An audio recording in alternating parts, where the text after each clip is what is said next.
Hey everybody, welcome to XZ Chat. I'm Serge. I'm Rob. I'm Gen Z. I'm Gen X. And today we are going to be doing another reaction to Sabaton History.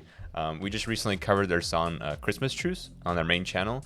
And of course, with every one of their songs, they have a history video that kind of goes into history behind it. And we found it really interesting to go into the history of the previous one, which was To Hell and Back, which talked about Audie Murphy. And so, of course, with this event, when we were watching the video, I was particularly excited because that the Christmas truce is like a big deal. It was one of the few times that huge in history. Yeah, one of the few times that like humanity prevailed in an inhumane war, as Rob put it. So I'm pretty excited to kind of dive in and check out what the video has to offer. What do you think, Rob? Yeah, I'm excited about this too. The music is great by this band. The song is outstanding, and so with this kind of commentary from the band and their historian, I'm excited about this. The first one we heard was very educational and interesting. It's just not like, oh, you know, history put me to sleep. I mean, it's interesting. It's fascinating the way they put it out there for us to, I think, to really appreciate real history, things that have been done, meaningful things. In this case, yeah, and they package together really well. I like how they summarize it very neatly. And I'm assuming they do that for all their videos. This one's 21 minutes long, so I think there'll be a lot of good information here for us to learn about. And I'm curious to see what new details we'll learn, because I just know like all the stuff that we covered in the previous video. We know some like the general things about the event, like they played football. It was between British. It was between Allied forces and German forces, and between the Allied forces, based off of the video, it looks like it was French were also there. Looks like there's some French units mixed in with the British ones, and so I'm curious to see what more details there are. Yeah, and on that note, if I recall correctly, it was I'm trying to remember the region, but northern France. Right. If I recall correctly. And I know one of you will put it in the comment and I'll say, that's it, exactly. Yeah, and we've been going through some of the comments and we're going to be responding to them as well. But we've been going through your guys' comments and it's been really cool to read some of the things you guys have to say. And we're glad that you're enjoying this as well. We're having a great time, so it's really special to us. So. Thank you. Yeah, we're really, really appreciating and enjoying those comments. Yeah, good stuff. With that being said, let's pull up the video. So I'm going to share my screen. So we have the video brought up. And it looks like this time we get a different member of the band who's going to be sitting alongside the, I don't know what to call him. I'm guessing like the historian, right? So ready? Let's play it. Let's do it. Let me make sure. Today's Sabaton History episode is not about a battle. It's not about a weapon. It's not about like a tank or a plane. It's not even about a person involved in a war. Yet it is about the Great War. It is, of course, the Christmas truce. Make sure it's max quality. Ooh. It's unconfirmed it was Carol of the Bells, just in reverse order. That's right.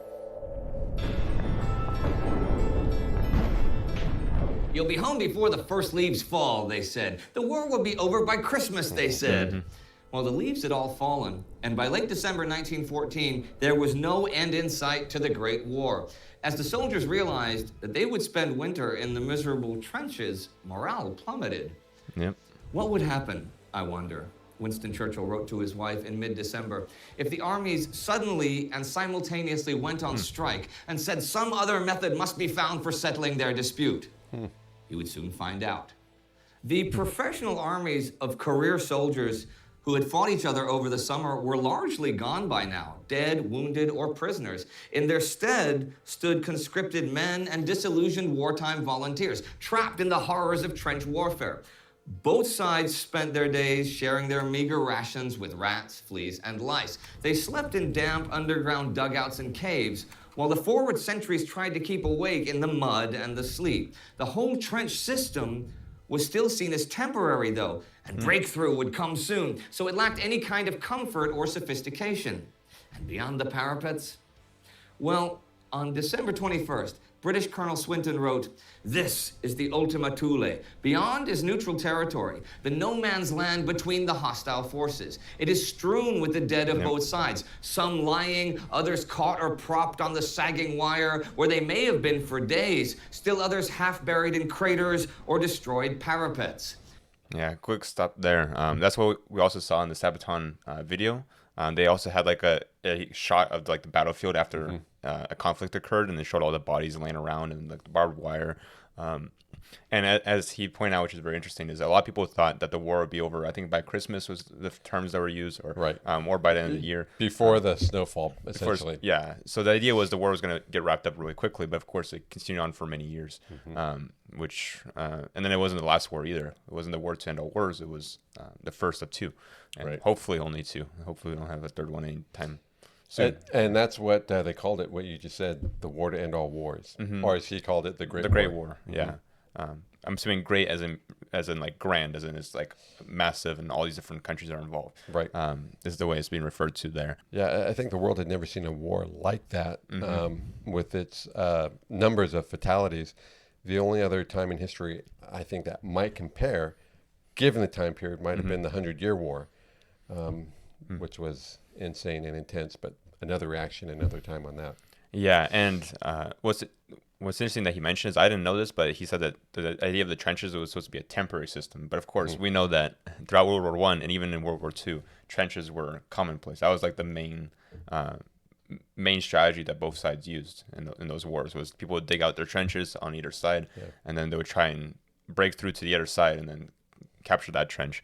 I'm interested to know if he'll talk about the part where sometimes what they'll do is they'll have like a brief ceasefire in different parts of like different conflicts, just to go and retrieve all those dead bodies. He said like a lot of those bodies could be laying out there, and one of the things that happened was in some cases it would take very long for a ceasefire, or there'd be no ceasefire, right? And so those bodies the stench would be terrible because all of the rotting like flesh and all The decay of the corpses. decay of the corpses, yeah. So the smell would be terrible in those trenches, and the conditions in the trenches were also terrible. In some trenches, there you could have like muddy water that's like up to your knees or even higher. That's right, which because of the rain. The torrential rains would come and flood flood the trenches, and people would get diseases. And actually, I think that was one of the main. Correct me if I'm wrong in the comments below, but I think disease was like one of the main killers of the world wars. I forgot if it was World War One or two or both, but it was like I think it was like one of the main contributing factors for deaths. I know World War II, malaria on the Pacific Front. That was significant in terms of fatalities.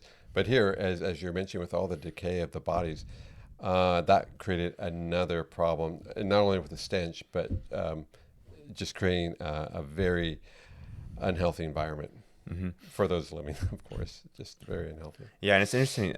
He noted an observation where he points out that a lot of the seasons veterans, it sounds like most of them were like dead, or I forgot what the other term he used was. The ones that remained were the constricted ones. Right.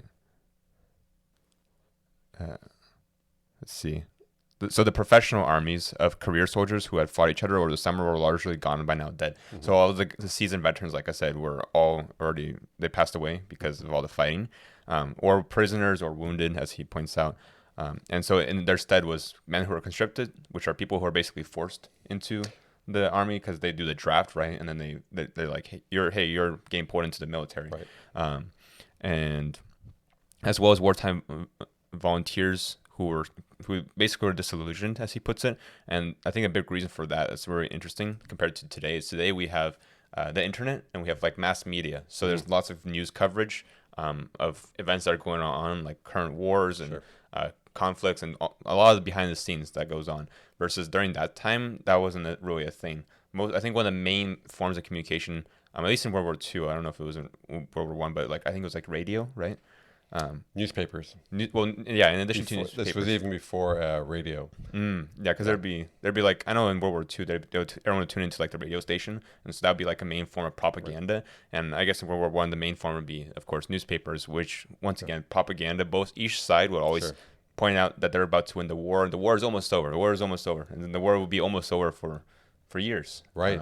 Right. And there's like a lot of disillusionment with the idea that there's like a really heroic picture portrayed that it's and all the horrors of war aren't really revealed. So all those people who volunteer, they have one idea of what it's going to be like, and then of course when they show up to the front lines, it's completely different, and there's no going back. So once you're in it, you're in it. Yeah, that's right. And you mentioned something about volunteers. A lot of the youth were disillusioned. Not just youth, a lot of the men. The theme, particularly back then, was honor. I think I might have mentioned that in the last reaction. But men had a certain honor And I'm not arguing for or against, but that was a very deep-rooted part of the culture.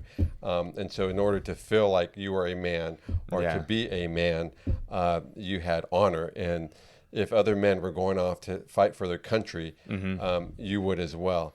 And again, I don't argue for or against here, but just to say that because the honor was such a big part of the culture, you had a lot of people volunteering for this. Yeah, I'm really glad you pointed that out because that actually is a really big factor.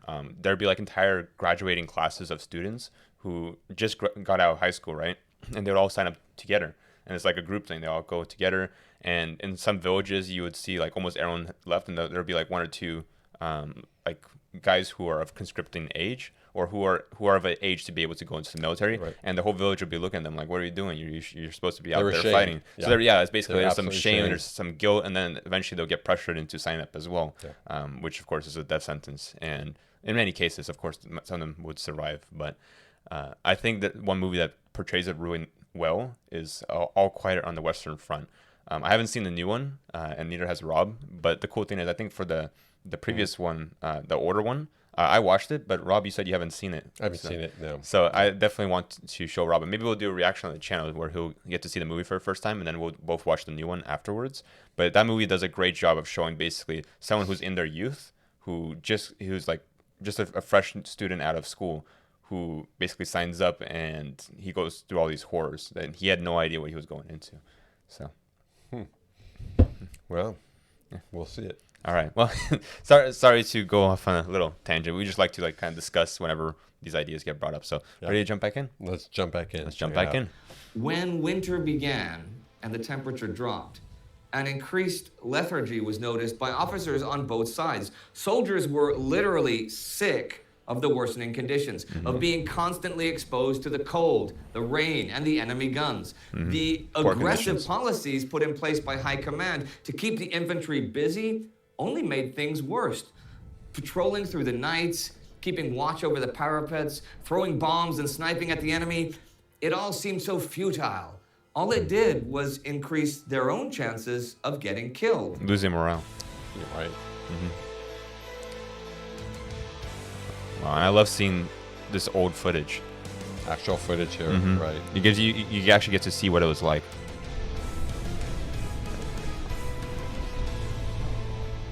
And a lot of them look really skinny. This led to a number of unofficial truces all over the front. A live and let live system.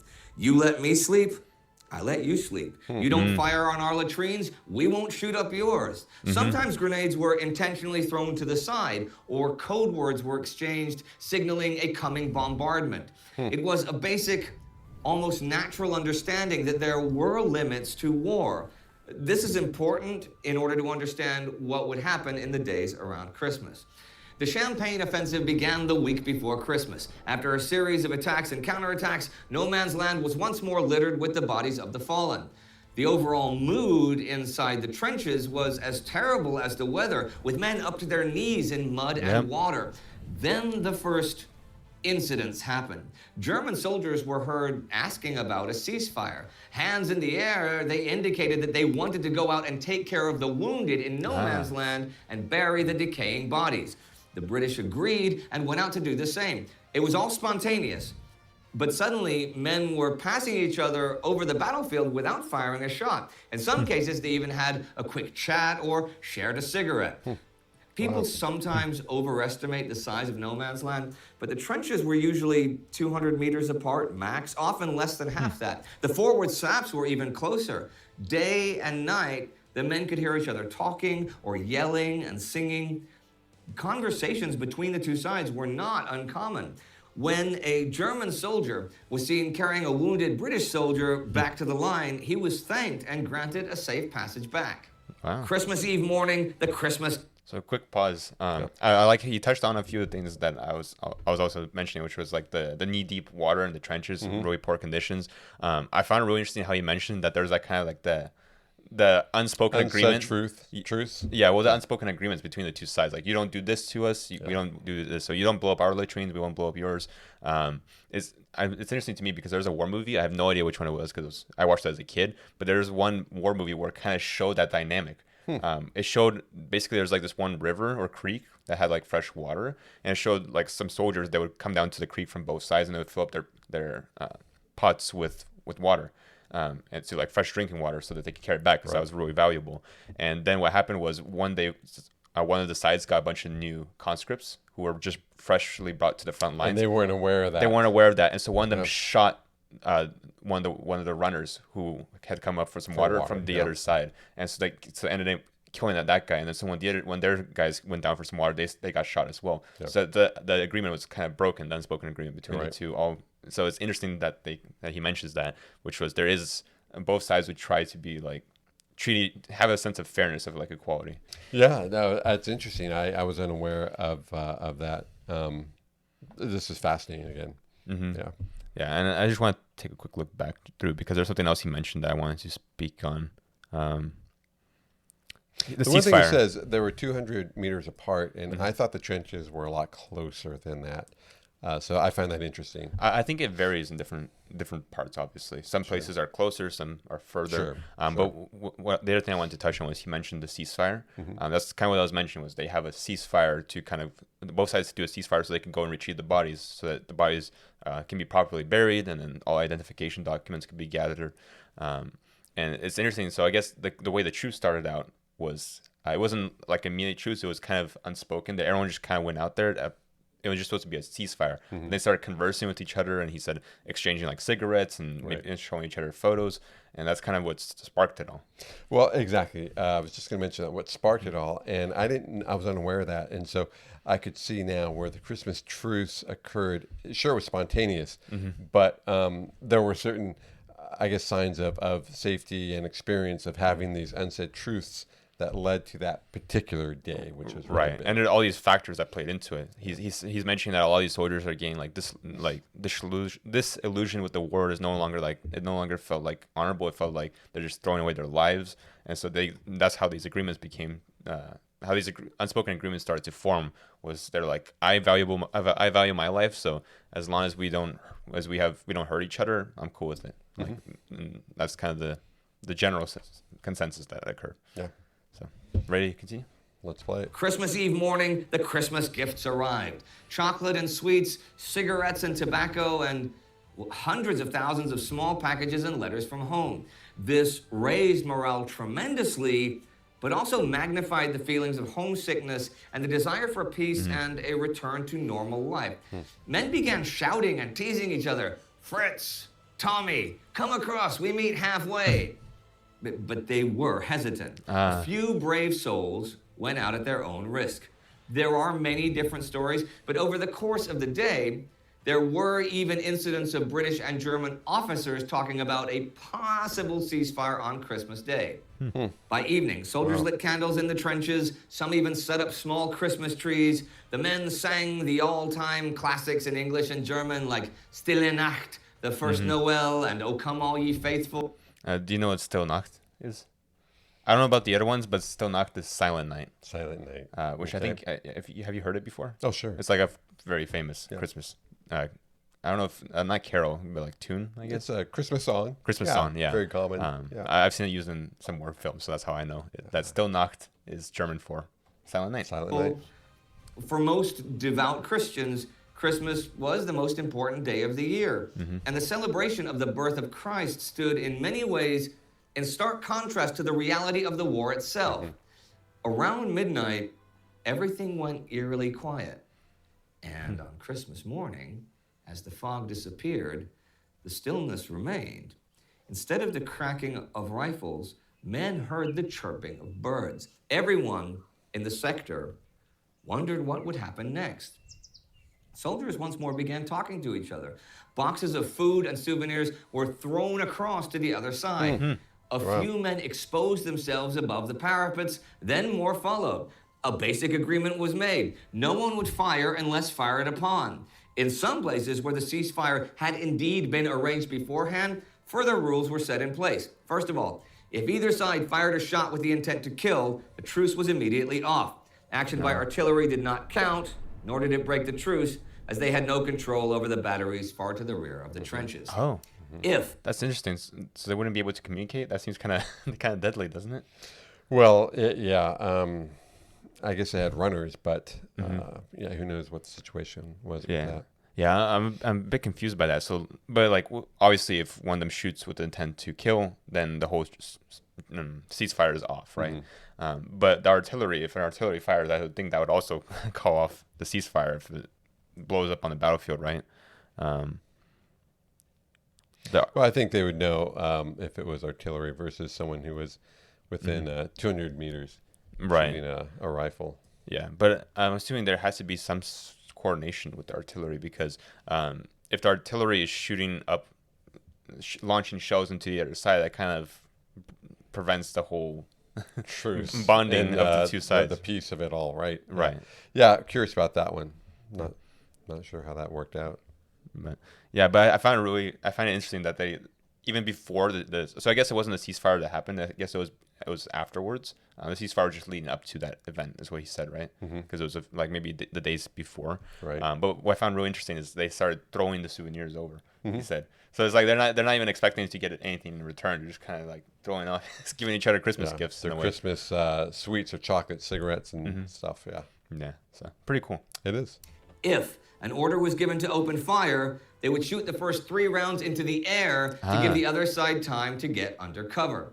If there were orders to honorable. expend a certain amount of ammunition this day, the machine gunners would waste ammo in the evening hours after a shrill warning signal. Neither side was allowed to erect barbed wire or repair their trenches during the truce. Right. Still, Not used for everything combat. depended on trust and an unwritten code of honor. A machine gun could cut them all down within seconds, yet no one shot. Men venturing out did not even carry arms. Some waved a white flag, and the men, mortal enemies just a day before, met and shook hands, talked, and exchanged gifts. For a few hours, it was peace.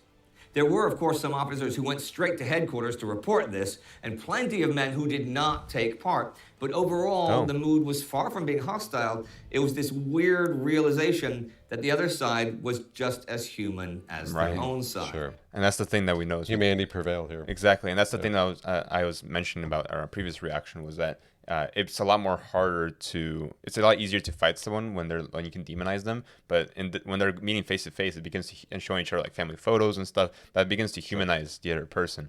And it sounds like he says like the officers weren't too happy about that, so they were like maybe reporting Some to of someone. them, right? Yeah, and then what's interesting, he said that some people didn't take part in the truce. Obviously, they weren't shooting because he said no one shot. So does that mean they just kind of sat in their trenches and refused to come out? Well, I'm curious when he means that because we're talking miles upon miles of trenches and a whole swath, a region of this. So, the Christmas truce, I'd really be curious to know what area was it. I'm sure it wasn't the whole set of trenches. Not the whole front, right? Correct. Yeah. So I'm sure he's alluding to that. But Yeah, and maybe he'll point out if there's what was going on at the same time in other places, like maybe some other fronts. I'd be curious to know what was going on at the same time as this was occurring. Right. But I'm guessing in terms of when he's saying that some people didn't not participate, maybe some of them were scared anyways to come out. Because, like he said, all it would take is one machine gun to open fire, and a bunch of them would just get like mowed down. Yeah. And maybe some of them they were so maybe some of them did get indoctrinated a bit by the propaganda that says to like the other person's like the villain, they're the other side's the villains, and you need to kill them. And there's nothing good about them, and so maybe they kind of, since they bought into it, they didn't even want to look at the enemy. So they didn't come out. So I'm just kind of curious. Let us know what you guys think. But I believe that would be some of the main reasons why. Sure. Well, even the wounded, someone who's just been forever handicapped, may feel the anger and bitter, rightfully so, and didn't want any part of it. Right. Yeah. All right. Continue. Yeah.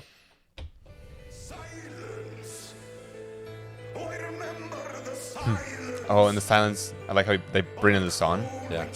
He mentioned the silence in the morning where they could hear the birds. Many months on the battlefield, and we were used to the violence. Then all the candles went silent. Oh, just out that one clip, did that person get shot, or did he just dive into the ground? Let's see. And we were used to the violence. Huh. Then all the candles. You know got as well. shot, yeah, I don't know if he got shot or just tripped, but or tripped, because the thing is they're not running like in a disorganized fashion. They're all like in lines, which I'm assuming they wouldn't be running like that if it was like actual fighting going on.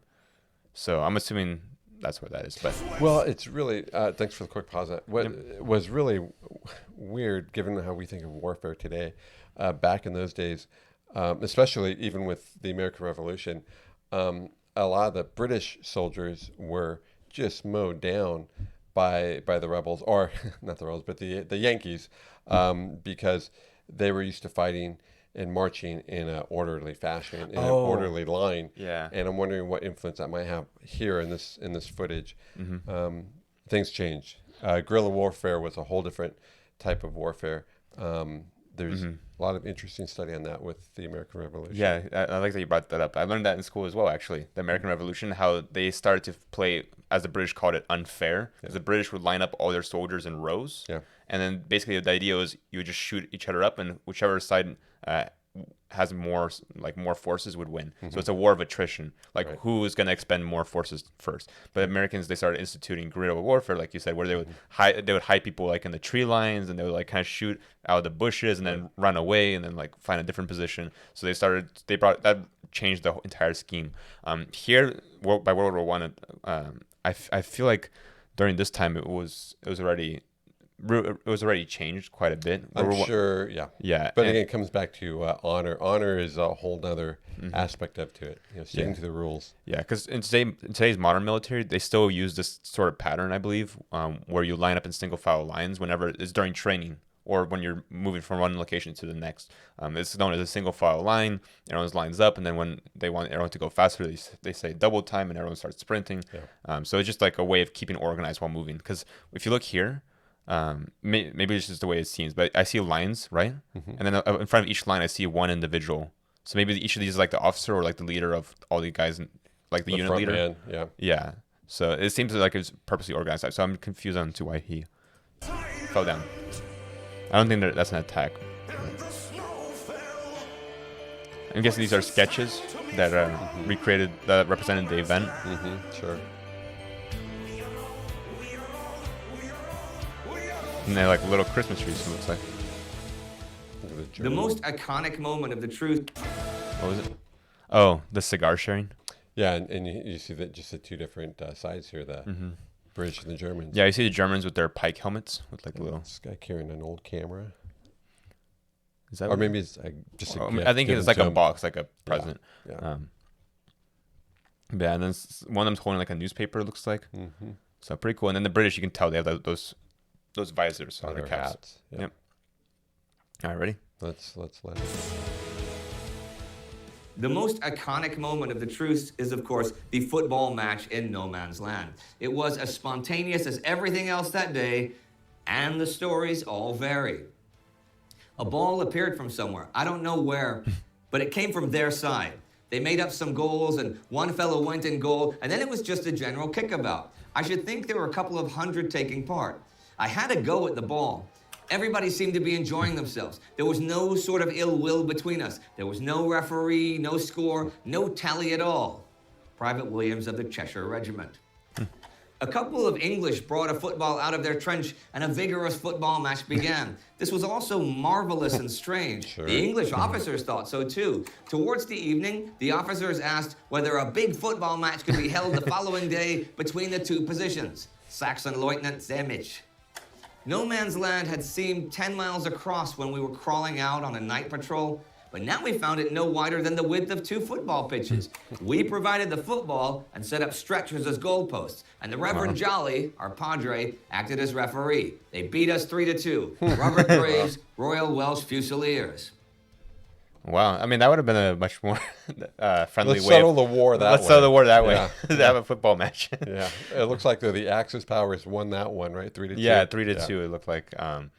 But yeah, and that was one of the questions I had was where did the ball come from? But it looks like even they don't know. From the British, I think it. Well, it came from the British, but where did they get it from? Oh, right. Yeah. So where they got the ball from, nobody knows. But From we the just first place. yeah, the first person that counted sounded like they just like I don't know where it came from, but we just jumped in. They There just it brought is. it out. Yeah. So ready? Yeah. As it started getting dark, men shook hands and went back to their trenches. The Christmas truce was a unique and rare moment in history, sure. It was both spontaneous and to a certain degree foreseeable. Of course, it didn't happen everywhere. Hundreds There we of men go. still Right. died, and parts of the front were as busy as they were every other day. Sure. And the Makes Western sense. Front was just one of many battlefronts in the war. Right. On Christmas Day, Ottoman soldiers by the tens of thousands were busy freezing to death in the disastrous Battle of Sarikamish in eastern Anatolia. But for those that experienced the truce, it was something they'd never forget. In some places it lasted a few hours, somewhere else it lasted to the next day, but it could not go on forever. As the news went up the chain of command, generals on both sides were quick to snuff it out. Fraternization was deemed a crime against the nation. Wow. Participating units were rotated out of the lines, and their officers were threatened with court-martial. High Command ordered inspections and speeches and shamed the men at the front. Did you shake hands with those that bayoneted babies in Belgium? Oh, wow. Did you exchange gifts with the bastards that killed your brother yesterday? That's the propaganda piece where it's like you have to villainize the other side to keep the morale high for your soldiers, and it seems like they weren't very happy, and they were like Sure. they did all those things, and I guess they rotated the units out so they don't have to fight against the people they just shook hands with the other day. But it really sucks. But it shows how the mentality was at the time. And also I think there's like a dynamic between the officers and the common soldier where they're kind of on opposites. They're like against each other in a way. Certainly the high command. Yeah, well, so, yeah, that's what I mean. Yeah. Like high command didn't want. They're looking at the war from like logistics and stuff, and like they're saying, okay, we can't let our soldiers have any positive view of the enemy because then they're gonna sympathize with the enemy. So we have to prevent any of that from happening. And they could talk with their fellow soldiers too. With just a thought of why are we doing this? Remember, just yesterday we were sharing gifts and sharing cigarettes and Right. maybe sharing a whiskey or a scotch, and to begin that conversation and to begin the mood of even questioning the command. Right. Why are we doing this? Shouldn't we be out there having peace? And like he said, the historian in the beginning, Christmas Day, all of Europe is a big part of Christendom or Christian history there, and such an oxymoron of when you think of loving Christ and death and hatred in the war, and so they're standing in a juxtaposition of what they grew up with culturally, many maybe even religiously, and they're killing each other. Right. So- Love thy neighbor versus kill thy neighbor. exactly. The war is like Yeah. basically you're killing your neighbors, your neighboring countries versus the Christmas Day. I mean, it's all about loving each other. Yeah. And as you brought up, High Command was probably worried about it. What could happen is, like you said, things they could get a lot more clarity about their current situation and question why are we doing this? Because like as they met each other, I'm assuming a lot of them got along really well, and maybe they could say, "Hey, my best friend down the street, he was just like so and so, and we got along just as well." So they could easily see That's like right. these people being their best friends if they grew up in the same town as They're them. human too. Right. Just like you said, And- they're humanized. Yeah, and I think as he quoted in the beginning, I don't know if he said it was Churchill, but he said some leader, and I'm guessing other leaders as well, they were worried that their armies would start to go on strike and refuse to fight. That's right. Yeah, in the beginning he mentioned that. And I think the Christmas truce is like one of the really major signs of that could really be Sure. a possibility. Sure. But unfortunately, that didn't happen. The war ended differently, right? Very differently, and several years later. Right. Yeah, it wasn't quick. One last quick thought on that is with the high command. Sure, they want to stay steadfast on their goals. Win the war, take more land, prevent the enemy from encroaching further.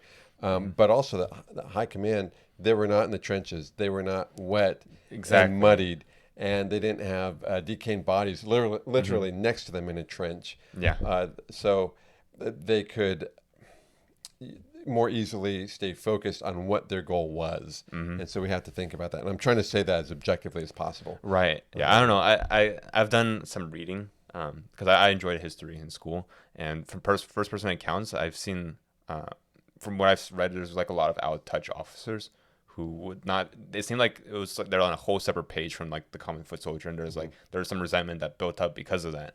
And then there would even be like in movies, you'll see this all the time. In war movies, there'd be a tense moment between an officer and a common soldier where the officer will threaten the soldier, and then there's like this intense moment where either they try and kill each other or they're about to, but then one of them breaks off, and I'm assuming that was pretty commonplace. Well, it's interesting you bring that up, and I won't diverge too much or get off subject here. But with the Vietnam War, the American Vietnam War, a lot of that happened. Officers they went to school, then they were suddenly put into the Vietnam War, and they were leading their troops, who were many just out of high school, so they didn't have any military education, basic boot camp, but that was it. No even intense military training other than being in the battle, which is really the training, right? Right. But my point is, officers would go there, and many a time the troops would frag their officers. In other words, officers would be shot by their own men. Yeah. It was called fragging. Oh, I didn't know that term. Yeah. Yeah. Yeah, because they thought, well, you can lead us into our death, or we'll just take you out because we know what's going on here, and we know how to fight this war. But obviously that's very risky. You just reminded me of that. Yeah, but obviously that's very risky from a common foot soldier's perspective, because much less shooting your officer, but just questioning your officer's orders or going against your officer's orders is enough to get court-martialed, which in many cases could be a death sentence. In some fronts, so it leads to you being put in a penal battalion, such as I know in World War II, the Soviet Union had very many of these, which are known as penal battalions, which were essentially they would capture any deserters, and there's like a misconception that that all the deserters would just get shot. What happens is when the Soviet Union would recapture those soldiers, they put them into penal battalions. Penal would also be known as punishment battalions. So they're referred to as penal battalions, punishment battalions, which were basically the first wave that gets thrown at defenses. So they get thrown at machine guns and stuff, and a lot of them get mowed down. So it's like the most deadly ones. Then the secondary battalions would follow suit. So first is the punishment or the penal battalion. They'd be sent forward as like the cannon fodder, and then the follow-up units would be sent forward. So in many cases, you would be doing you're putting yourself in a terrible position if you were to do anything against your officer, which makes it scary. But then, as you pointed out, maybe in the jungles of Vietnam or whatever, if the whole unit kind of had like agreed to keep it a secret, they could claim that the officer got killed in combat. That's what happened. Yeah, many times. It wasn't just a one-off. It was, not common where it happened, to all the officers, but it was common enough to give it a term. Right. Fragging. Anyway, let's see. What's next? Although the press back home was quick to take up the story, censorship soon cracked down on its telling. The whole truce became taboo. Official war history denied that it ever happened. Oh, it wow. only lived on through the memories of those that had participated and who had shared the stories with those back home.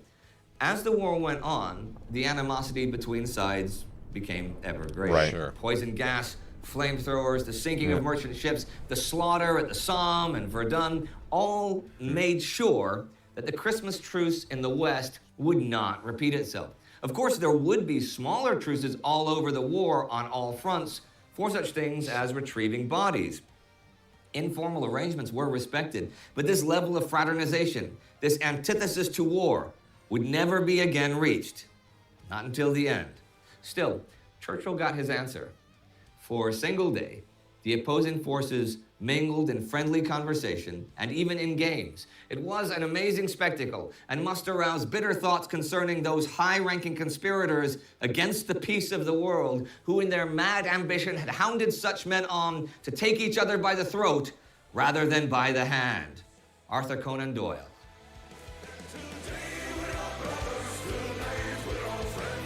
I do like how they bring in the song. Yeah, I love the visuals here. I was going to comment, not only a great song, but a really good video. The snow makes it look very, I don't know what the word is, like... It gives it a peaceful feeling. Peaceful, yeah. Because it's kind of like, floating. it felt like kind of heavenly.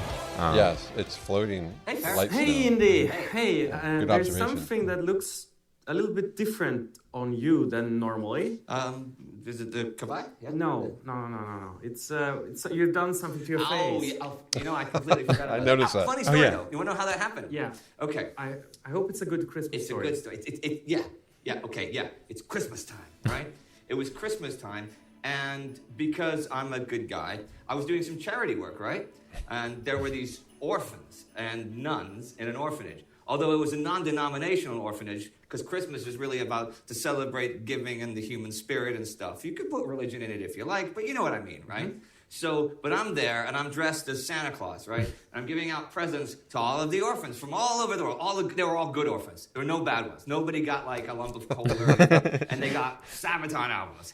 Wow, there we go.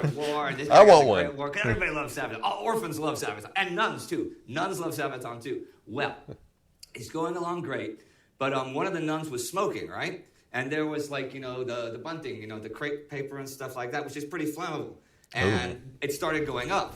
And we realized this was cold because it was Christmas. The pipes were frozen, so there's no water, right? So we couldn't put it out. So suddenly, the whole orphanage, the non-denominational orphanage, is a raging inferno. Wow. And What was I'm she like, thinking? Save the orphans, save the orphans. So I start grabbing orphans, like 1, 2 at a time. And I'm running out of the thing, and people are going, Andy, save the orphans. And I'm saving the orphans. But the thing is, there's a lot of smoke. There's smoke everywhere because it's a fire, right? And I'm breathing in the smoke, and I start coughing. But my coughing is coming like, hoo. I'm going like, hoo, hoo, hoo. And the flames carrying kids. I look like the most satanic Santa Claus you ever seen. But I was actually a good Santa Claus because I was saving orphans, right? And I get like all the orphans out, and the nun, and one, she apologized for smoking, and I got everybody's out there and stuff, and we're lying there in the snow out there, and I stand up and I hear this voice from behind me, and it was the Mother Superior, and she said, Indy, come here for a second. I turned around and I walked right into the door. Right into the door. Damn. I took a layer of skin. His only injury from that whole event. Wow. But what happened to the one who was smoking? She's still smoking?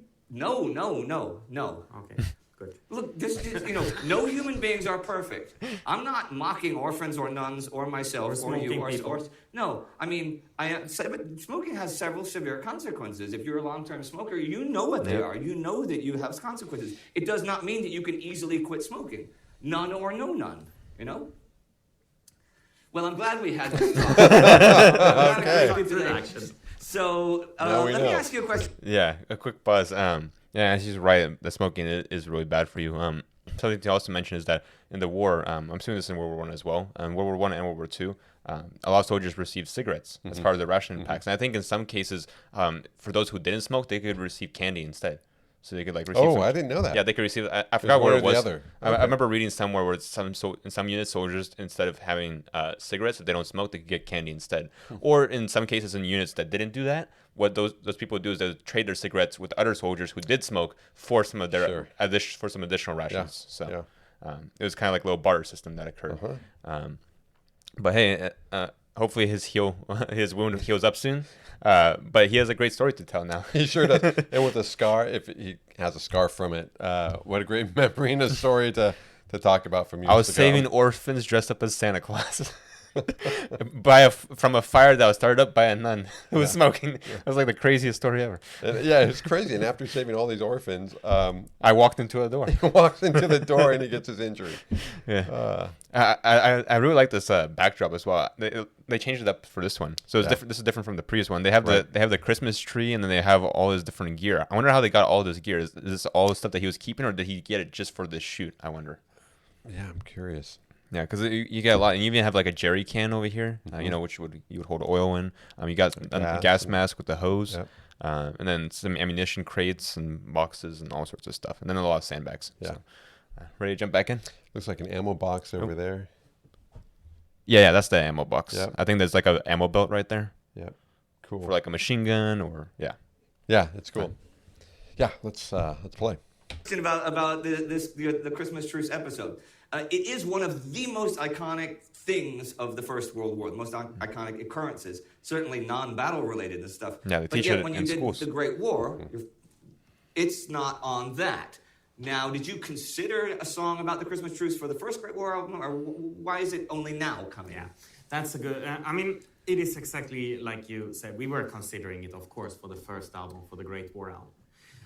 Of all the topics of World War I, the most requested was, please do a song that is not about bands, do something about peace, do about the Christmas truce. Right. And we wanted to do it, but it's also about creating a good, suitable song for it.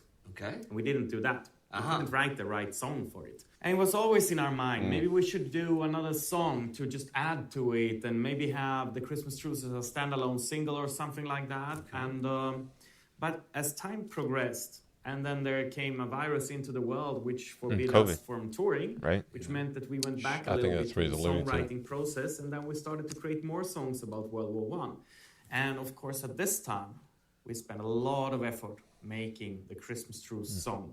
How did the songwriting process for this go? Since it was obviously difficult, if not impossible, for the first album to do it, how did you succeed this time? Well, it's sort of a question for you. I just have to make a quick comment about the band. I am really, really impressed when they were thinking about the Christmas Truce. And surely, if you're an historian and you're singing about major events or people in military warfare, you would certainly think of the Christmas Truce. Yeah. And they found it seems to me, so important. I'll say sacred, but so important, that whole event, that they couldn't just produce a song. They had to do it the right way. So really hats off to the group to want to get it right and really honor that day and what it stood for producing the right song and not just writing a song for it. Yeah, and they did a fantastic job. It's interesting that they mentioned the code virus. So this was actually they actually started the songwriting process pretty recently, right? Oh, really? Okay, I was wondering when this was videotaped, or recorded. Pardon, videotaped. I think I'm dating myself. Video recorded. Recorded, yeah. I think the Sabaton one we reacted to, the song, it said it was from a year ago. Okay, so it's all right. Yeah, it's recent. It's recent, yeah. And so I you're absolutely right. I'm sure, alluding to the recent the virus global COVID. pandemic. Yeah, and so everyone had a lot more time on their hands. I'm interested to know what it was like on set for them to record the video, because obviously there's like a lot of restrictions and regulations with like you having to like distance yourself from others and social distancing, right? Yeah. But especially in many countries in Europe too. I'm guessing everyone was tested on set. I'm guessing that's what happened. Yeah, these guys are so fascinating in their story and how they produce this, and the video is so well done. Yeah, I'd see a video just on the backstory of it. Yeah, and also just as a little side note, this band member, he has good English as well. Yeah, I at first, like his accent, I wouldn't even have noticed unless I started like trying to hone in on it. So ready? Yeah, let's play it. We both hit play at the same time. Go ahead, take it, Chief. However, Right. I know, talking to him, how stressed he was about writing a specific song.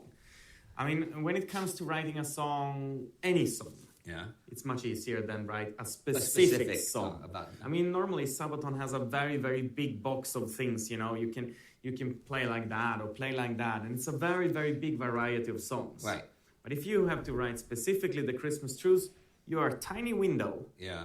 And that's, of course, makes the songwriting process more difficult. Yeah. But in the end, there is a song and it captures the Christmas spirit.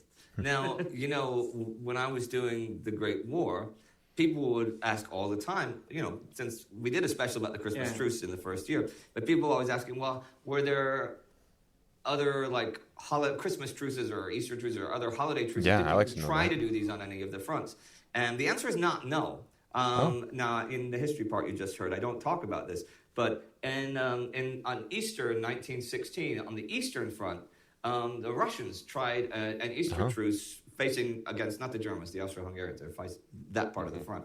And they came out of their trenches on Easter morning with no weapons or anything, and they were taken prisoner by the Austro-Hungarians because the Julian and Gregorian calendars, they're 13 days difference. So Yeah. I was just going to mention that because the Russian Orthodox Church Eastern celebrates Orthodox. Easter. Yeah. Typically, it's not always on the same day as the Austrian-Hungarian Empire would have, which would be more of the traditional Easter day. And here's why. Because of the differences in the calendars. Well, right. yeah. And so one celebrating Easter, the other one is not recognizing yet as Easter. And I think the Russian Orthodox Church focuses on Easter as the ascension, not just the not the resurrection. And so, of course, the ascension happened days later after the resurrection. Yeah. It's a funny coincidence. We're recording today on Easter. That's right. We're talking about Easter here in the video, and today is Easter in real life for us. So, I hope you saw our post. yeah, I hope you guys saw our community post. We put a community post wishing you all a happy Easter. We hope you guys all had a good day. So, And have a great rest of your week as well. That's right.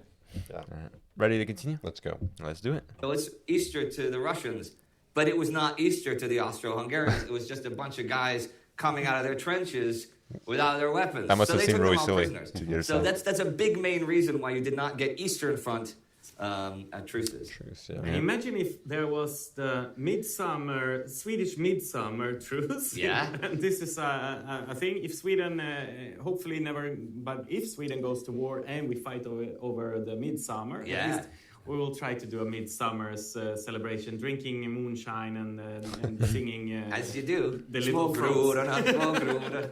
No, but okay, so that's midsummer. Probably the enemy is just like, oh, idiots, let's Hey, eat what them. are you doing? You're thinking about frogs because they are. That's what Swedes do at midsummer. But speaking of what Swedes do at midsummer, what do you do at Christmas? How do you celebrate? Oh, do you celebrate Christmas?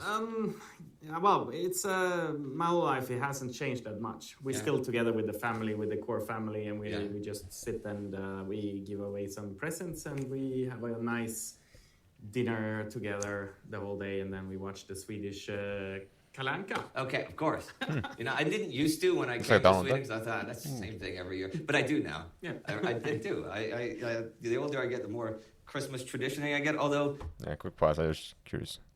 You want to look back and see that? Yeah, I just want to see that you see how for a second they put up like a flash. midsummer, what do you do at Christmas? How do you? Here. Changed that much. We're still together with the family, with the core family, coming and up. we just sit and we give away some presents and we have a nice dinner together the whole day, and then we watch the Swedish Kalanka. Okay.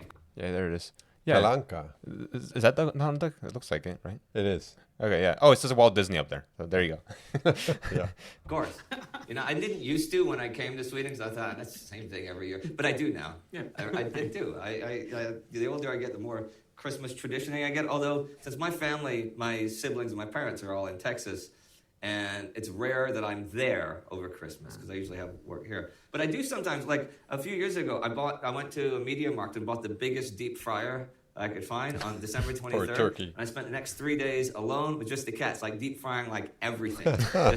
And it was like one of the most fun Christmases I've ever had. You know what was really good? Deep fried gummy bears were really good. Okay, Oh, this is how you do deep interesting. fried I wouldn't gummy expect bears. that. Get a handful of gummy bears and stick them in the microwave, and so they're soft, not melted, right? And then mash them together, right? And then put them in the freezer for like 2 hours or so till it's frozen together, and then dip them in some batter, like a beer batter, and then deep fry it in a little ball. It's delicious. And that's the tip for this year's Christmas dinner. That is your Christmas treat. Thanks Gotta to try it. Sabaton History. Well, do you have a Christmas message for everybody out there in Sabaton land? Yeah, well, I think we just wish everybody good holidays. Yeah, joyous and happy holidays. I hope Have you a guys, great time. I hope you're safe and happy, and your whole week and month are full of smiles. Nothing but smiles. See you next And time. gummy bears. And gummy bears, deep fried. I'm from Texas. We deep fry everything. Everything. Nah. I was thinking that. Thank you, everybody. Okay, that makes a lot Good more night. sense now. Yeah. Ooh. This was after the ceasefire, Right. the truce They ended. went back to their trenches.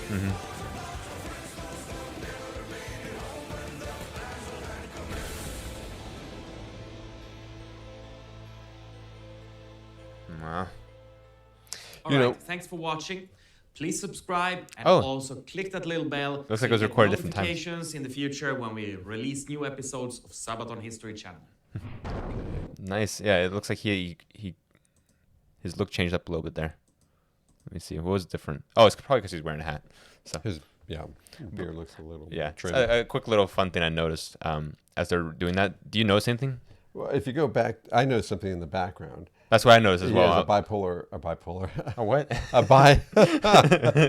biplane. Help me out here. What are those called? A bi-wing plane. A biplane. A biplane. think They that's call them what it's biplanes. A bi-wing plane. Oh, what I noticed was something on the Christmas tree. I was curious to see if you could spot it. This kind of blends in a little bit. I'm gonna guess a grenade. Yeah, the grenade. Oh, you see it too? It's right there.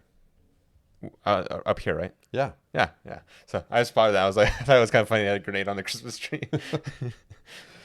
Don't blow up. Yeah. One thing I do want to comment real quick is at the end of their song in the video, they show the piano blow up and explode. Yeah. And that really ends the Truce. When you think of a piano, especially at that time, it was music, and music invokes a lot of emotion. A lot of times it would be the major source of entertainment, which would be fun, a release. And it brings people together. It brings people together, right. And so then the explosion and the blow up of that piano was very symbolic of the Truce no longer being Right.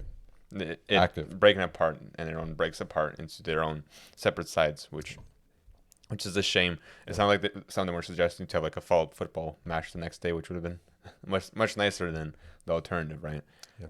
Sure. Something I was surprised by was he said that it was a lot harder. The songwriting process for this one was a lot harder because usually they can like grab from a broad range of things to like talk about. But here they focused on one.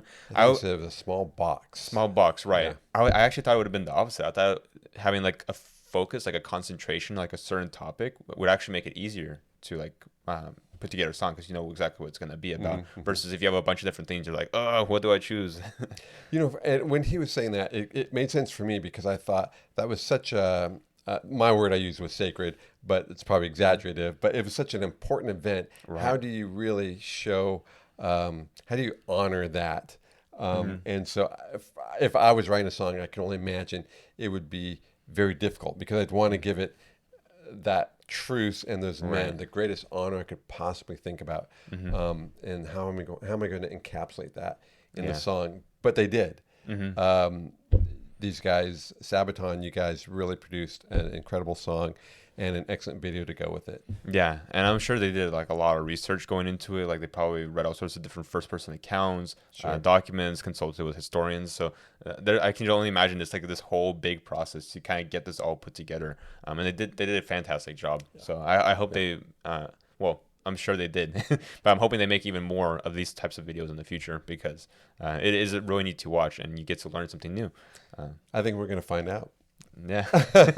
Many of you have already commented, hey, check out this song or check this out. So we thank you for that because we read through your comments and we write down and record the songs that we need to follow up on. Yeah, and it makes our day going through the comment section. Like we like to go through and read them, and it's really cool to see what you guys have to say. And I try to respond to as many as I can. We of course we have some more to go through, so we've been getting a lot of comments and. And don't worry, we'll go through every single one, and if we see any song recommendations, we'll put them on the wheel. But in general, talking about this video specifically, I really enjoyed learning the history behind it. It's a shame that it didn't work out on the Eastern Front. It sounds all because of the time mismatch, which like the calendar mismatch. I mean, that's on the Eastern Front with on the Eastern Front, the Austrians and the at that time the Russians.